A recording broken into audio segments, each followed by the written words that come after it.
Selamünaleyküm saygılı vatandaşlar. Merhabanız kıymetli seyirciler. Bugün bizler Ramazan bereketi ile Ankara civarındaki Ballıkpınar Köyü'ne geldik. Asıl bu koy paytahttan 32 kilometre uzaklığında yerleşen. Ve köyün esas ailesi Kırım Tatarlarıdır. 2007 senesinin hesaplarına göre bu köyde 600 kadar insan yaşadı. Onlardan 400'ünü Kırım Tatarı teşkil etti. Yani bu tahminen 180 kadar aile. Evet, bu rakamlar şimdiki vakitte farklı olmak mümkün. Lakin tarihke baksak, köyün temelini Kırım'dan kelgen muhacirler koygan idi ve bu köyün çoksu vakti devamında 100% ailesi tamirlarında Kırım tamirini tutaydı. Evet ve asıl da bugün de bunu hissetmek mümkün. Çünkü bugüne kadar bizim Kırım Tatar yani adetleri saklandı. Bu toy adeti, cenaze adetleri ve diğer adetlerimiz ve bu köyde gerçekten Kırım dilini de eşitmek mümkün. Biz oralda yaşaymız, fasulye pilav aşaymız. Ne tuz kaldı ne de şiray, ölüge aşaymız. Biz oraldan çıkanda, cıyınday toyday, arkamızdan cılay kaldı, manraşkan toyday. Tırnavuşum senegim armanda kaldı, baş vermegen aygırlarım Moskop'a kaldı. Selamünaleyküm. Selamünaleyküm. Hepinizge hayırlı Ramazanlar. Nasılsınız? Beklettirdik sizi. Sağ olun. İşte biz şimdi bu koyunun merkezi toplaşmalar için bir binadamız. Aslında bu yerde çeşitli resimler geçiyor, toylar, kınalar, akşamlar. Ramazan'da ise bunda kadınlar toplaşıp Kur'an'ı okurlar. Biz de bunun şahidi olayız.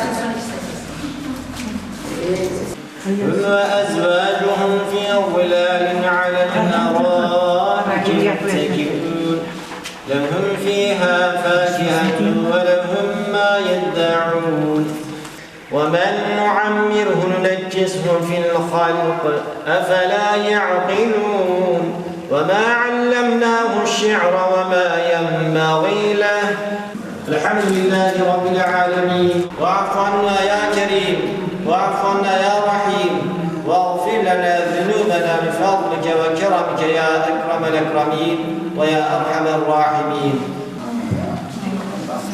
Hocam şimdi siz Yasin suresini okudunuz. Evet, Yasin suresini okudum. Siz okuyusuz anlatasınız mı?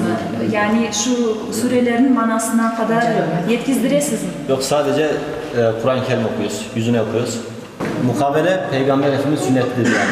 Her sene Cebrail aleyhisselam ile Peygamberimiz yani mukabele yaparmış. Bundan dolayı sünnet olarak gelmiştir yani. Ramazan dolu dolu geçiyor. Sabah çocuklar okuyoruz, öğleden sonra burada mukabele okuyoruz. Harfleri öğreniyoruz. Yani bu yerde hem ders gibi şeklinde geçecek, sadece böyle okumak gibi. Evet, oruçtan sonra da yine derse devam edeceğiz yani. Güzel, maşallah, kolay gelsin. Evet, sağ olun. Sağ olun, ben kalkıyorum.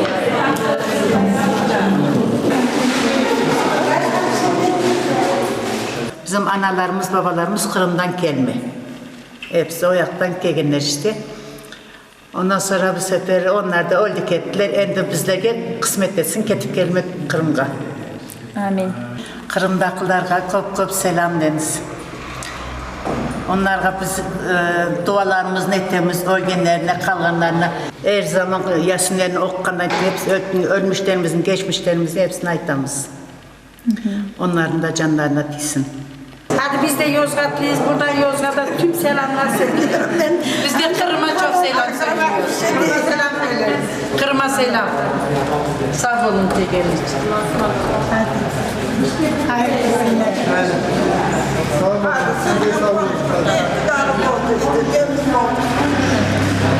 İşte bu Kur'an okuma tedbiri sonuna geldi.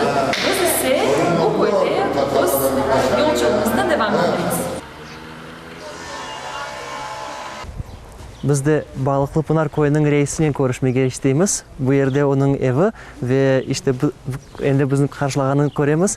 Selamünaleyküm Mehmet Bey. Aleykümselam, hoş geldiniz. Çok sağ olun. Ramazan ayınız hayırlı olsun. Sağ olun, sizge de Kırım'dan hayırlı da olsun. selamlar sizge olsun. Hoş geldiniz, sefalar getirdiniz. Çok sağ olunuz. Buyurunuz. Geldiniz. Çok sağ olunuz. Buyurun. Levent Bey, aslında siz bu koy hakkında neler tarif edebilirsiniz? Uzun burada çoktan yaşaysınız mı? Nasıl bu yerge düştünüz? Ve bu koyunun halkı kim ekenler? Köyün ilk kuruluşu 1905 yılı. Dedelerimiz gelmiş, yerleşmişler önce. Sonra babalarımız burada doğmuş, büyümüş. Dolayısıyla biz de burada doğduk, büyüdük. Şimdi köyde muhtarlık yapıyoruz, çiftçilikle uğraşıyoruz.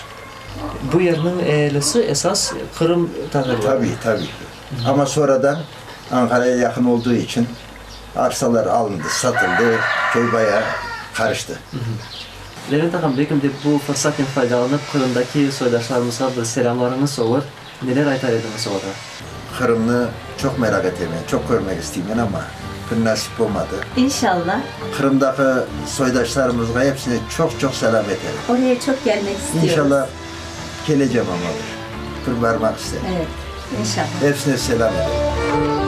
Bahçalarım, meyveleri, bal ile şerbet, sularını içe doyamadım ben bu yerde yaşamadım. Selamun Aleyküm Güven Ağam. Selam, hoş geldiniz. Ramazan ayınız Gençler. hayırlı olsun. Sizge Sağ olun. Teşekkür. Ben bu yerde yaşamadım. Atatürk'ün öldüğünde ben buradaydım. 3 yaşındaydım şeyde. O zaman babam öğretmendi. İşte burada tabii burayı benimsemiş bu köy. Bakmış ki güzel bir köy. Tabii Tatar evleri var burada esas. Koyda en eski cami o kaçıncı seneye ait? Köyde bir cami var. Kaçıncı O camiden sene? evvel bir mescit vardı okulun önünde. O mescit yıktılar, ondan sonra bu camiyi yaptılar şeyde. Şimdi bu bir tek camisi var yani. O bir asırlık mı cami ya da daha... İşte bir 40-50 yıl oldu. Yarım asır. Çaba ve tanıp de koz yaşı toke kartlarımız hemen çiyayıp dualar eter ben bu İftara kadar biraz vakit kalganda bu kunun sonunu faydalı geçirmeye düşündük ve Balık Pınarı'nın kabristanına geldik. Bu yerde birçok ecdatlarımızın kabirlerini görebiliriz. Ve onlar için bu mübarek dakikalarda dua etmek isteyimiz. Ve bir de fikirlerimiz peyda ola. Bu insanlar nasıl etip de Kırım'dan ta bu yerlerge geldiler. Ve kitaplarını araştırganda bazı bir malumatlarını tapabilemiz. Evet, 1783 seneden son yani Rusya Kırım'ın zapt etkeniyle Kırım'ın Müslüman halkı büyük baskılara uğradı.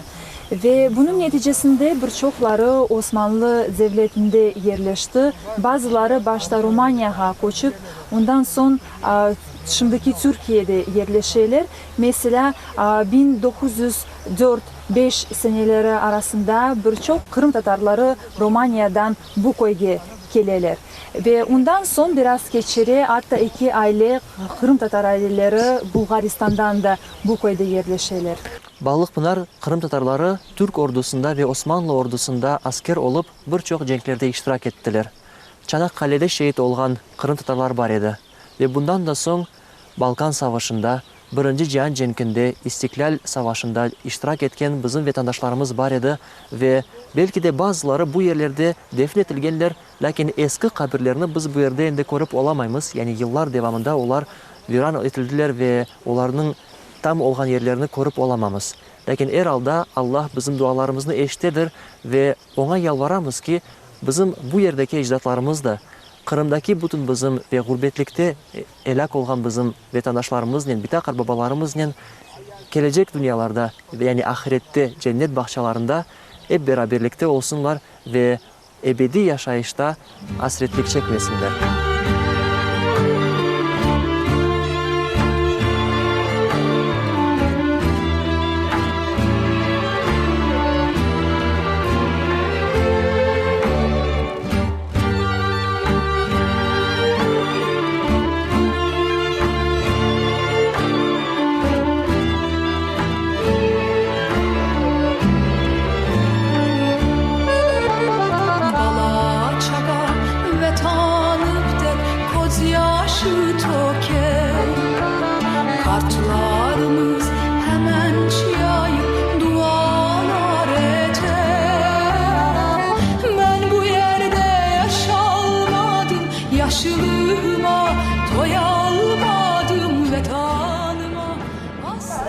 Şükürler olsun, endi daha bir Ramazan'ın günü sonuna geldi ve ezan da sesi eşitlendi. Beraber dinlesek endi iftar vakti gelgenini anlaymız ve şimdi de biz Ballıkpınar koyunun bu yerdeki Kırım Tutar Cemiyeti'nin reisi Rifat Bey'e geldik ve iftarımızı işte onda geçireceğimiz ve hep beraberlikte ona teşrif buyuramiz. Siz de bizimle beraber geliniz. Selamünaleyküm Rifat Bey. Selam, hoş geldiniz. Çok sağ olunuz, çok sağ olunuz. Bu mübarek dakikalarını sizinle beraber geçirgenimizge Sağ pek olun, çok memnun memnunuz olduk. biz Biz de çok memnun olduk. Bu yerde yaşalmadım, yaşlılığıma doyalmadım vetanıma. Andaki yaşayan akrabalarımız var. Allah gayret kuvvet versin, sağlık versin. Amin. İnşallah bir gün onlar da öz korantısının, öz devletinin yaşarlar inşallah. Aytkanınız dua gibi olur Rifat ağam. Amin deyimiz inşallah öyle de olur Allah'ın yardımıyla ve inşallah daha ileride görüşürüz.